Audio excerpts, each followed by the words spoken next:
So in the second realm that we are to live in as believers is the realm of commands. The realm that we are to live and love one another. Okay? God doesn't say love believers, only love each other. Love each and every one of us. Whether the believer has more faults than you, less faults than you, a baby believer, a believer with 60 years of experience in the kingdom of heaven, we're to love everyone unconditionally. Unconditionally. That's a command. Love each other.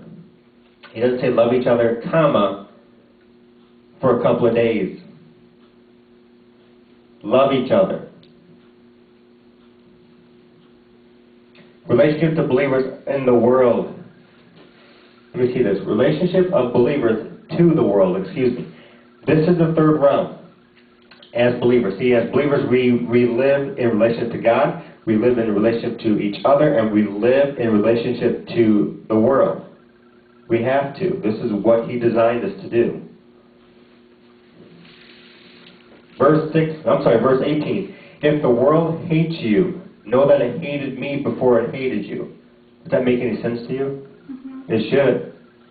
Because many of us walk around like, gosh, this person doesn't like me, gosh, or this group is against me, or the man at the job hates my guts, is always demoting me.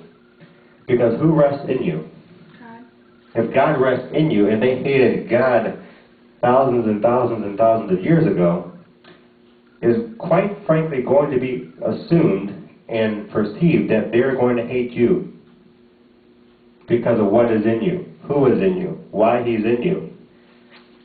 Verse 19, if you were of the world would love its own. So true.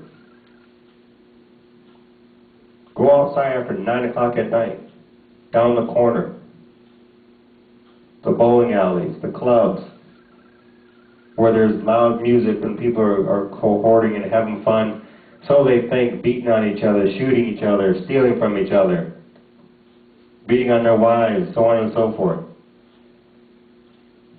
Because they don't know God. Okay? The world loves each other. The world loves the world because the world is apart from believers. But we are to be in relationship to the world, but not of the world.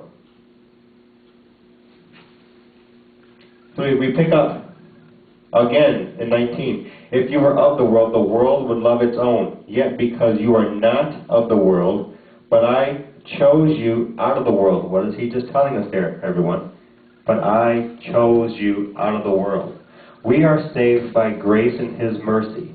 No one that walks this earth, past, present, or future, can be saved on their own. No one wakes up and says, I am going to go to God and give Him my papers and sign them myself so that I can enter in the kingdom of heaven. God calls His own.